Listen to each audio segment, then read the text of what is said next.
Сейчас это музей, вот еще один музейный объект. Еще есть водонапорная башня, форты на берегу моря, ну и так далее. То есть какая-то часть вот этого всего комплекса, она очень активно используется в туристическом бизнесе. Вот так это смотрелось, когда тут полноценная жизнь была военная. Сейчас это вот так вот. Что-то заколочено, но в принципе какие-то крепкие стены, которые можно использовать. Так, смотрите, напоминает наши дома, вот такие перемычки, с таким вот, как бы, тяжелым обводом, да, такие простые вот фасады, крупные окна, маленький дом, но большие окна. И очень похоже, видите, рука одного и того же архитектора, который как бы запроектировал, видимо, какую-то серию для повторного использования разной номенклатуры зданий, разные по функции. Потом это рассылалось по всей стране, на местах инженеры привязывали отдельные постройки с какой-то корректировкой, может быть, губернский архитектор как там наносил какие-то корректировки. Но в чем суть типового проекта? Он уже полностью готов. Это весь комплект чертежей. Он приходит на место, по ним можно строить, привязав на генплане какую-то постройку. Никаких проблем нету. Но была разработана очень большая номенклатура вот таких вот зданий. Большая типология была разработана зданий. Поэтому видим такое разнообразие, хотя мы вот по облику узнаем.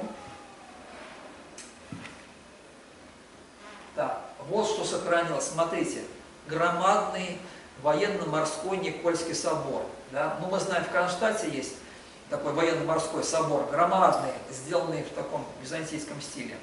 И вот еще, ну, тут была такая практика, я бы сказал, строительства православных храмов в Прибалтике. Вот именно это было при Николае II, он очень любил такой неорусский стиль, пытался возродить вот то, что было до 17 века, до 18 века, до Петра I, в таком вот допетровском стиле, средневековом. И он считал, что вот это вот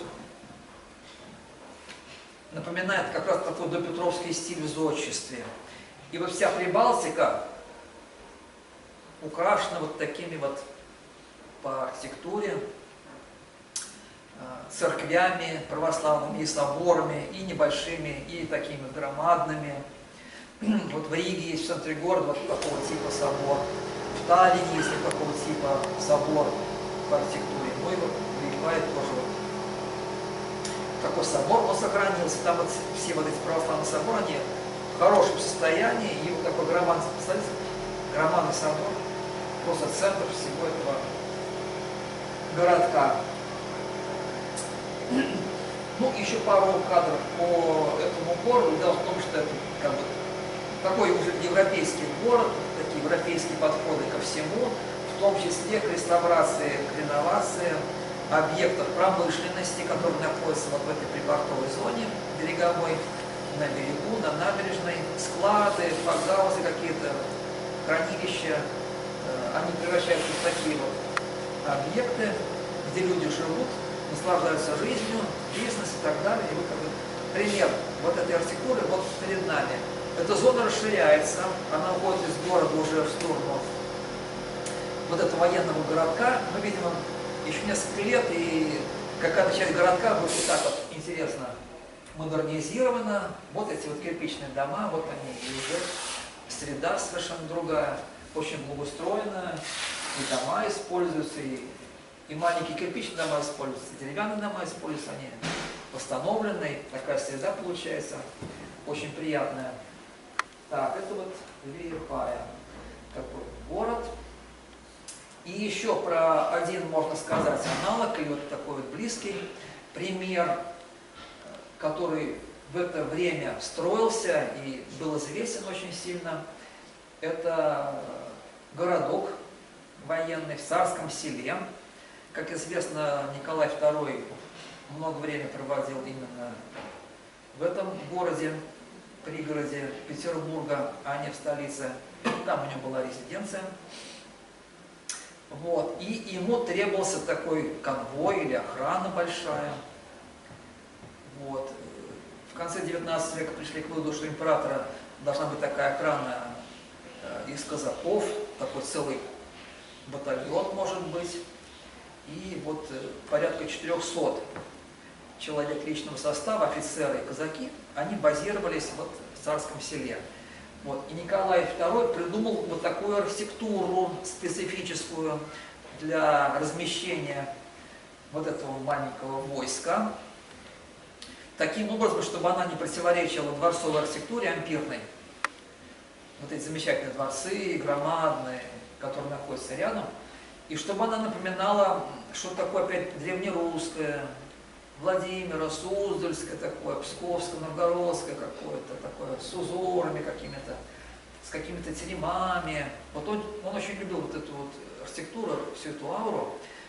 Вот. И архитекторы петербургские, которые специализировались вот на этих формах, они вот такой проект сделали. Видите, такой городок какой-то, напоминающий хоромное строение 17 века с башнями, с какими-то переходами, с такими с повалушами, с рундуками, очень живописное по планировке. Вот. А вот это все было предназначено для гарнизона императорского. Вот так проект выглядит. Ну, сейчас он выглядит в реальности не лучшим образом, но вот по этим формам мы можем судить, насколько интересно все это было придумано. Вот, сразу понимаем, что как бы тут какая-то миниатюра, да? Башни какие-то маленькие, они должны быть в 3-4 раза больше, какие-то они маленькие, стеночки такие тоже узенькие, коротенькие, невысокие. Вот, действительно, тут скопирована какая-то архитектура Ростова Великого, может быть, но она уменьшена. Она уменьшена до каких-то минимальных размеров. Она такая стала игрушечная, эта архитектура. Какая-то не очень серьезная, но делали на полном серьезе. Вот эти украшения, порталы какие-то вырезали из камня, имитировали, цитировали прототип. Вот так очень нарядно выглядит этот портал, главный вход-въезд на территорию. Вот такие вот вещи, выходящие на стиль модерн русский уже мы видим. Очень красивые, виртуозные фасады мы видим. Вот, а перед нами не что иное, как трапезная, то есть столовая солдатская. Вот такая она была построена. Вот. Но, к сожалению, началась Первая мировая война. И все, что тут было построено, было отведено для лазаретов. Для того, чтобы здесь раненые лечились, за ними ухаживали члены императорской семьи. И вот эти все помещения они были использованы для госпиталей. Вот так сегодня это выглядит плачевно, я бы сказал, когда мы сравниваем дворцы царско-сельские, известные, там, где все блещет от золота и все такое, и буквально 150 метров, и мы выходим сюда, и, конечно, хотелось бы, что это место тоже бы как-то было обновлено, реставрировано.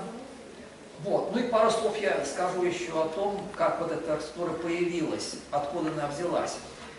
Наверное, некоторые из вас знают, что в начале 19 века очень много думали, вот русская армия, такой большой контингент, у нас большая страна, нужно защищать рубежи, и вот враг, если подступит, а вот Наполеон, ну и южные границы, Кавказ. То есть постоянно нужно быть начеку. И требовалась очень большая армия. А где она будет располагаться? Конкретно, в каких вот городах или там поселках, селах, где? И была такая разработана очень большая программа. Она была реализована на создание военных городков. Это такие аракчеевские поселения, так называемые, которые, наверное, лет 25 внедрялись. Это были села с домами жилыми, в которых жили, в общем-то, попросту говоря, крестьяне, которых насильственно хотели превратить в солдат. То есть в мирное время они должны были заниматься землепашеством, сельским хозяйством и обеспечивать самих себя, но попутно они должны как бы тренироваться, чтобы быть готовыми к войне. И как только наступает пора войны, они должны брать ружье и по команде подниматься и идти защищать Отечество. Вот такая была странная идея. В связи с тем, что служили в армии тогда очень долго, как бы вот поселить такого мужика в избе, который находится в таком поселении, он пусть сам себя обеспечивает продовольствием, но чтобы он был с ружьем и наготове. Вот такая вот идея была придумана, и вот несколько десятилетий вот такие поселения строили. Их строили в Новгородской области, насколько я помню, и ближе вот к Новороссии, как бы два таких вот участка больших, где вот такие поселения появились. Архитекторы занимались планировкой вот этих поселений, чтобы они как бы вот композицию имели, разрабатывали дома, хозяйственник, экономист, разрабатывали какую-то программу экономическую, чтобы там люди как бы могли выжить и так далее. Вот. Ну и как бы сама мысль-то благая, как бы вот армию как-то вот, чтобы она где-то имела хорошие условия для жизни и была встроена в хозяйство, в социальную структуру общества. Но оказалось, что жизнь это совершенно другое. И с этими какими-то благими идеями она никак не согласуется. Довольно скоро начались волнения в этих поселениях, дошло до восстаний. Ну и в конце концов, в середине 19 века пришли к выводу, что это была такая порочная идея, которая не привела ни к чему хорошему. И вот в 1880-х годах, наверное, пришли к выводу, что какую-то надо кардинальную программу другую применить. И в 1890 году император подписал законопроект о создании вот таких вот гарнизонных городков, о чем я вам рассказывал сегодня. И для этого были собраны специальные комиссии в каждом регионе, в которые вошли инженеры, архитекторы, проектировщики, специалисты по военному хозяйству, это были такие очень умные, образованные люди, профессионалы, которые довольно быстро запроектировали все эти объекты, а строители довольно быстро и качественно все это построили. Вот такая история. И сегодня мы имеем такие вот архитектурные руины всей этой военной истории в нашем городе, возможно, самосохранившийся, как ни странно, такой гарнизонный городок, потому что такие города, как Казань в центре города, Красноярск, тоже центр города, Баку, такой же был, центр города, где ведется активное строительство. Видимо, эта функция уже отпала, военного гарнизона давным-давно. Эти здания где-то уже в плохом состоянии, можно их сносить, и от этих комплексов уже там ничего не осталось. Ну, разумеется, в Царском селе этот памятник архитектурам там останется, разумеется, в Прибалтике вот этот на берегу Балтийского моря комплекс, он останется как туристический центр будет, наверное, очень интересный, военный музей какой-то, военно-морской музей там будет очень интересный. Вот. А вот какой такой более-менее целостный, мне кажется, в нашем городе только и сохранился. Вот. Но насколько он будет жизнеспособен, этот комплекс, не будет ли он уплотнен другими домами, не будут ли там 10-этажки панельные стоять между этими красивыми домиками, не будет ли там все в парковке превращено, не будет там зелень вырублена и так далее, и так далее, и так далее. Мне вот этого, конечно, не хочется, потому что потерять такой уголок приятный, это будет, наверное, большой ошибкой для города. Никто об этом, к сожалению, не думает. Ни на уровне генерального плана, здесь какие-то зоны охранные или другие не очерчены. Никто, конечно, из застройщиков об этом не думает, к сожалению. Но это зря, потому что наш город лишен истории в центре, в центральной части. Вот один-два здания в центре и все. Но вот на периферии центральной зоны у нас вот такие вот объекты, как спирт-комплекс и Виндавский гарнизон, они еще сохранились. Вот, и хочется, чтобы они все-таки были украшением нашего города. Что с ними делать? Ну, музей там, конечно, не получится, хотя вот, когда был юбилей в 2014 году, можно было бы какой-то проект предложить. Почему бы нет? Все-таки это место связано с военной историей. И раз в последние годы история Первой мировой была пересмотрена, совершенно кардинально пересмотрена, то отношение вот к этому месту, связанного с Виндавским полком, они, конечно, могло быть тоже пересмотрено. Но пока вот так вот это сохраняется. Ну, будем надеяться на лучшее. Я бы все-таки защищал это место, очень приятное оно, очень интересное, насыщенное по своей истории. Спасибо большое, что пришли и этой темой заинтересовались. Я хочу, чтобы все-таки общественность хорошо знала свой город. Человек, который живет в городе, должен знать историю, архитектуру города, тогда он понимает, где он живет. Большое спасибо. Если вопросы есть, я отвечу.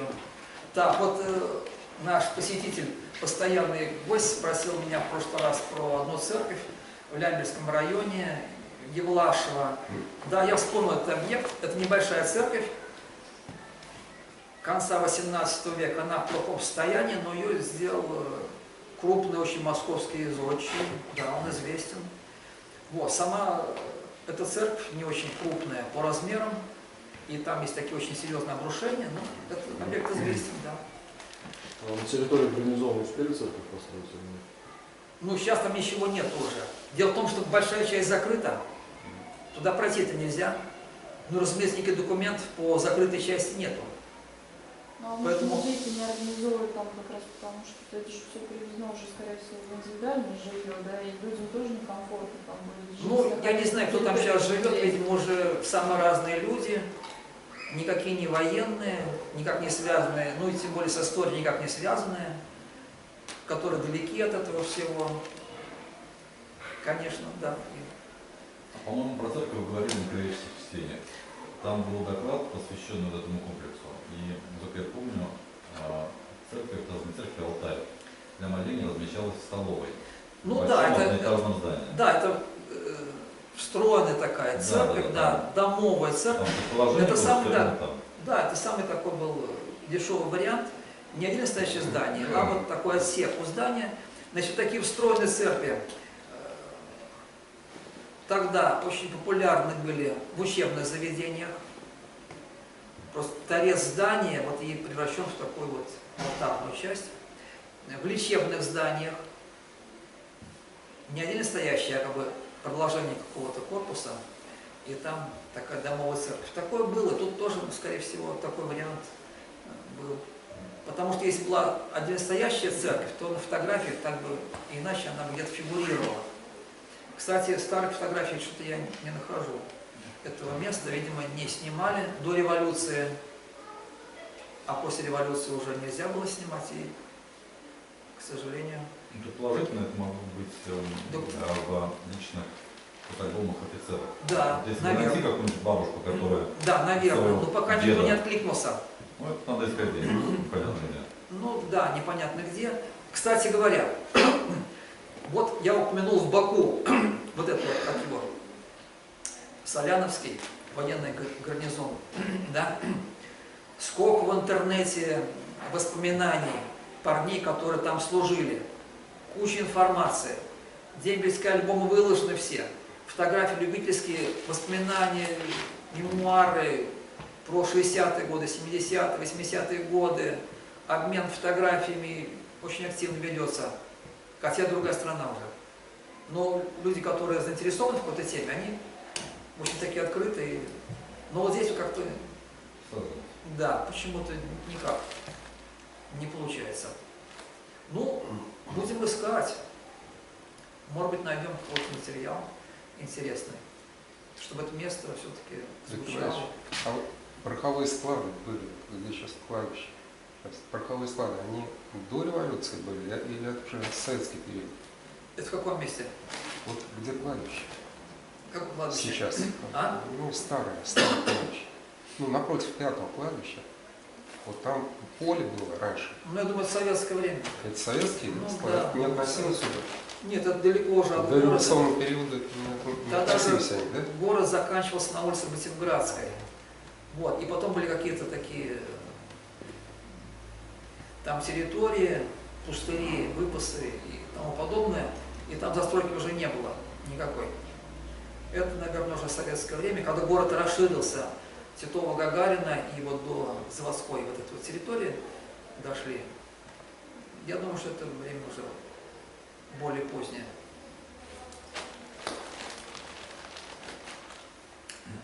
Всем спасибо. Спасибо.